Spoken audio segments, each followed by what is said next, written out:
কৃতদাসের সাথে সহবাস সংসার করা ইসলামী শরীয়ত মতে যাবে কিনা? না, কৃতদাসের সাথে কোনো সহবাস সংসার করা যাবে না, কৃতদাসীর সাথে করা যায়। কৃতদাসী তাকে স্ত্রীর মর্যাদা দেয়া হয়েছে, স্ত্রীর মর্যাদা দেয়া হয়েছে। সেই কৃতদাসী আজ নাই, সেই কৃতদাসী আজ নাই। কৃতদাসী মানে কিন্তু যেই দাসী ক্রয় করা হয়েছে, যুদ্ধবন্দিনী, এক কথায় কি যুদ্ধবন্দিনী। এরই অনেক কথা আছে, অনেক নাস্তিকরা নিয়ে প্রশ্ন তোলে, দীর্ঘ আলোচনা করার দরকার, কিন্তু সেদিকে যাওয়ার সুযোগ নেই, সময় কম।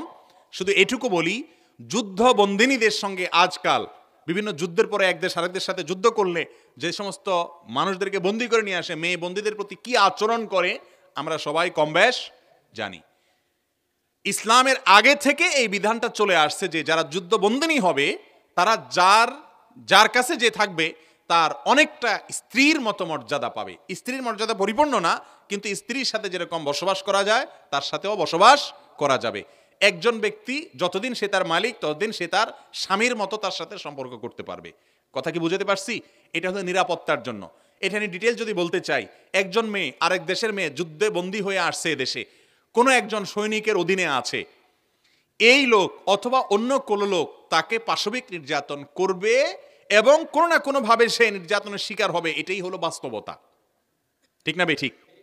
আরেক দেশি মাজলুম অথবা বন্দিনী অথবা নিরীহ, তো তার চাইতে বরং একজনের স্ত্রীর মতো যদি হয়ে যায়, যে এর সন্তান হয়ে গেলে সে আজাদ হয়ে যাবে, স্বাধীন হয়ে যাবে, তো সেটা হলো তার জন্য নিরাপত্তা। আর অনেকগুলো ডিটেইল আলোচনা আছে এখানে, এটা জায়েজ ইসলামে। অনেক মানবতাবাদী প্রশ্ন তুলেন যে নিরপেক্ষ বা যাদের কোনো যুদ্ধের ক্ষেত্রে ভূমিকা নেই সেই নিরীহ মহিলাদেরকে যৌন দাসী হিসেবে অনুমতি দেওয়ার ক্ষেত্রে এটা কি মানবতার লঙ্ঘন হয়েছিল কিনা, শাইখ, এই ব্যাপারে আপনি কি মনে করেন? তুমি প্রশ্নটা খুব সুন্দর করেছো।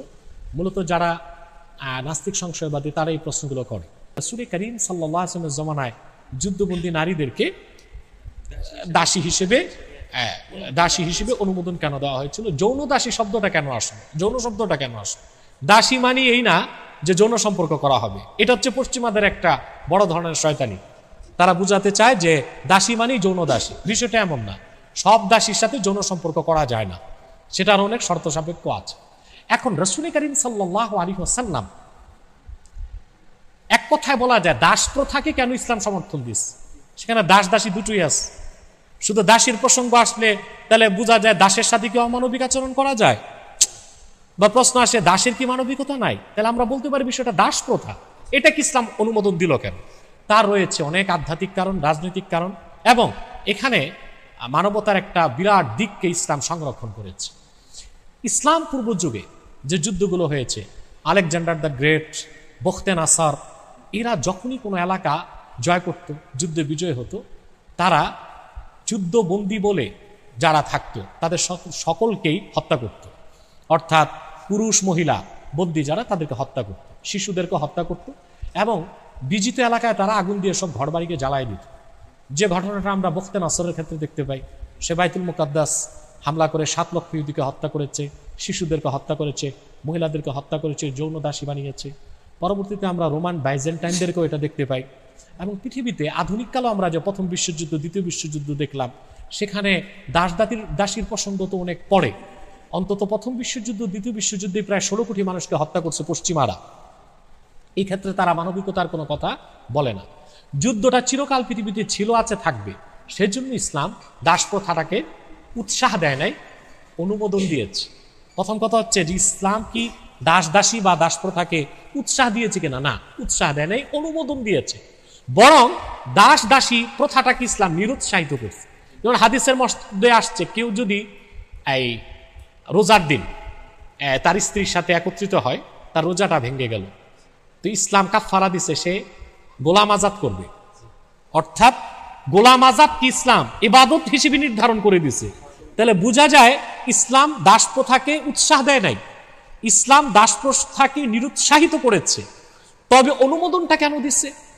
কারণ ইসলাম তো পূর্ণাঙ্গ জীবন বিধান, এবং ইসলামের বিধান কার্যকর থাকবে কিয়ামত পর্যন্ত।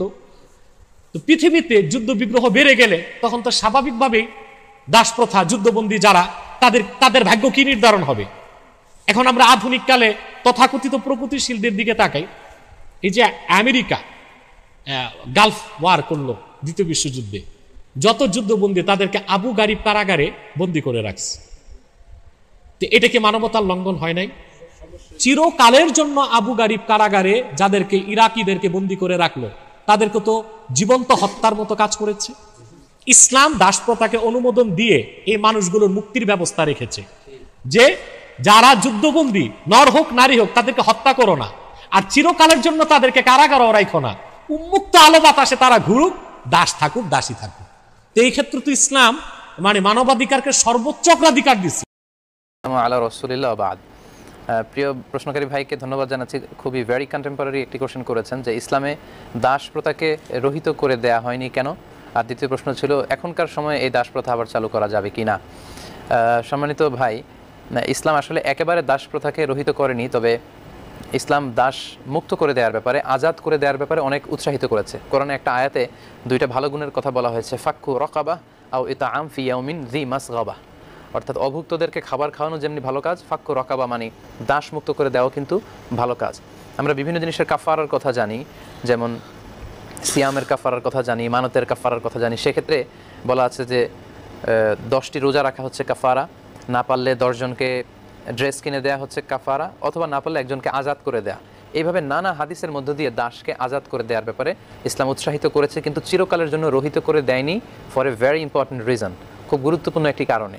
এর কারণ হচ্ছে এখন এই পরিবেশটা আমাদের সামনে নেই, কিন্তু আমরা আল মাহদি আল মুনতাজার, ইমাম মাহাদি আসবেন আমাদের মুসলমানদের বর্তমান যে পরিস্থিতি, এই পরিস্থিতি থেকে উত্তরণের জন্য, মুসলিম উম্মাকে ইউনাইটেড করার জন্য কিন্তু উনি আসবেন। এবং ঈসা আলাইহিস সালাম যখন আসবেন, দাজ্জালকে হত্যা করার পরে ইহুদি এবং নাসারাদের সাথে আমাদের একটা বড় যুদ্ধ হবে।